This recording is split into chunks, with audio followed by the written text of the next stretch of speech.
இன்று காலை வரலாற்று சிறப்புமிக்க ஸ்ரீ தலதா மாளிகைக்கு விஜயம் செய்த ஜனாதிபதி அங்கு வழிபாடுகளில் ஈடுபட்டார்.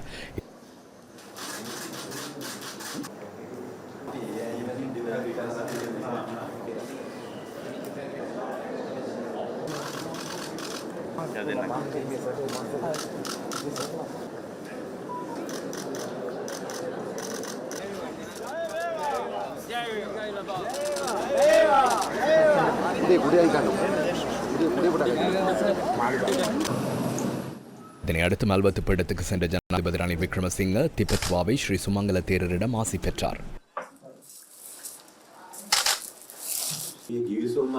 உடன்படிக்கைக்கு அமையவே செயற்பட வேண்டும். அதன் பின்னர் என்ன செய்வது என்பது தொடர்பில் சிந்திக்க வேண்டும். உங்களை உத்தியோகபூர்வமாக தெளிவுபடுத்துவதற்காகவே வருகை தந்தேன்.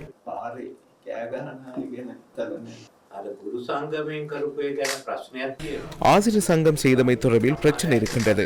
ஏனையோரிடமும் பிரச்சனை இருக்கின்றது. 2020 ஆண்டில் ஆசிரியர்களின் சம்பளத்தை அதிகரித்தோம். 3000 ரூபாய் முதல் 10,000 ரூபாய் வரை சம்பளம் அதிகரிக்கப்பட்டது. 7 தொடக்கம் 8,000 ரூபாவால் சம்பளம் அதிகரிக்கப்பட்டது. உடன்படிக்கைக்கு அமைய செய்வதற்கும் எல்லையொன்று இருப்பதால் 2025 ஆண்டு முதல் சம்பளத்தை வழங்குவதற்கு குழு ஒன்றை நியமித்துள்ளேன். මේ ටික ලබලා දෙන්න ස්වාමීන් වහන්සේ. කොහොමද මේ ගිවිසුම් අනුවත් අපිට වියදම් කරන සීමාවක් තියෙනවනේ. இதனை அடுத்து அஸ்கிரிய பீடத்துக்கு சென்ற ஜனாதிபதி ரணில் விக்ரமசிங்க வரக்காகுட ஸ்ரீ ஞானரத்ன தேரரிடம் ஆசி பெற்றார். 2 வருடங்கள் நிறைவடைவதற்குள் திட்டங்களை முன்னெடுப்பதற்கு எதிர்பார்க்கின்றேன்.